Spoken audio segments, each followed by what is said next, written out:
We're in a vineyard here in Rutherford, and the operation today is thinning and removing second crop. On the ground you see a lot of green fruit, that's the second crop, and the pinkish fruit is fruit that's lagging behind, so therefore it comes off at the same time, as well as maybe what we call mountains of fruit or bunches that are kind of stacked on top of each other, and a lot of times the wineries don't like that, so they'll want that separation. And it is removing some pretty good quality fruit, but at the same time, you know, we're working for the client and the winery, so we have to have a good understanding of the criteria and to match that. And if there are spurs and canes and bunches too close together, one way to open that up is just by literally removing that cluster. Some of the criteria, depending again on the wineries and the grower representatives, is if there's a cane such as this one that has 3 clusters, they may want us to go ahead and remove one cluster, and a lot of times it might be just a center one like that. Or sometimes it's the size of the cane, the diameter of the cane, or the length of the cane can determine the quantity of clusters.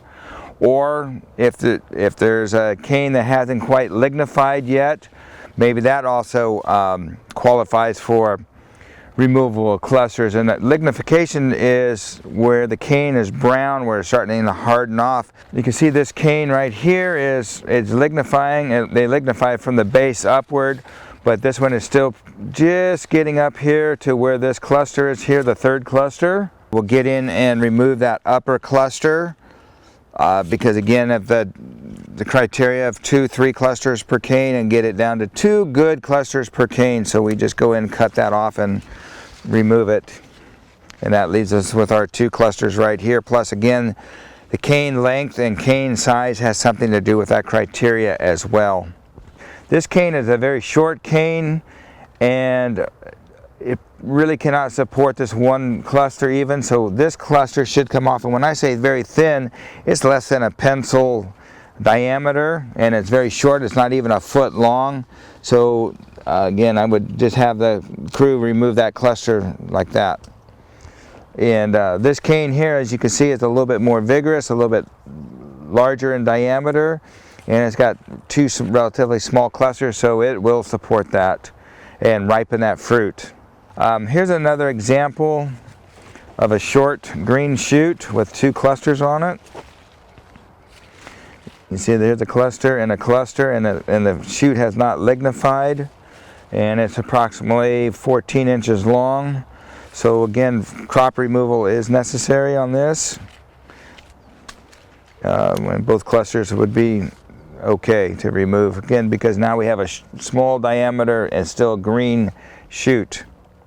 Basically, this operation is called a green drop, and pink green pretty much means the same thing in our industry, and it's again just trying to get rid of fruit that is lagging behind in maturity at this point in time, so to ensure the rest of the crop is going to be more uniform in the maturity, the sugars, the acids, the pHs, the tastes, the brown seeds, all the components that make up maturity. And again, if the darker fruit's on the ground, it's probably mainly because it was clusters stacked on top of clusters and just opening it up. And here's what I'm talking about, some mounded up fruit in here, and we got a nice wing or shoulder depending on the definition, and you can see it's growing within amongst the other clusters and kind of on top. So this would be one that we'd go in and slice off and remove it just to open up that cluster. Yeah, it would ripen fine, but at the same time, it's just, you can see how these clusters are just kind of mounded up in here. So it's a way of trying to open them up a little bit. Not all wings and shoulders need to come off, but if they're definitely behind, and this one here has got a little bit more greenish pink berries to it, I would still remove that. And we don't cut really close. We try to cut down a ways on here, so that way when it dries up, it doesn't affect the main cluster. This one here, on this, it's not necessary to cut. It seems to be separate. It's not mounded up. This is what we call second crop, and second crop actually comes on laterals. So this is a lateral right here that's approximately 9 or 10 inches long.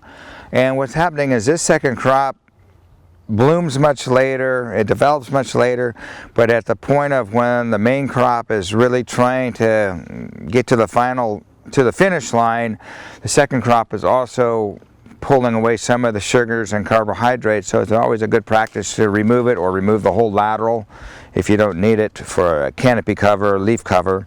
And it's really easy to see at this point in time. It's either green or not green, and if it's green such as this one here or this one here, it's just, and it's in the visual pattern, it's just easy just to pick it off and just remove it. So in terms of quantity of fruit that's coming off, it's probably not even 5% by weight or clusters, and there's still time for the vines to compensate a little bit, so that little bit of fruit that you see on the ground, which could, to some people could be a lot of fruit, the vines are actually going to compensate in berry size and berry weight for what's been cut off, just enough to offset what we're thinning off. Again, trying to balance out and have uniform maturity throughout the vine, throughout the vineyard.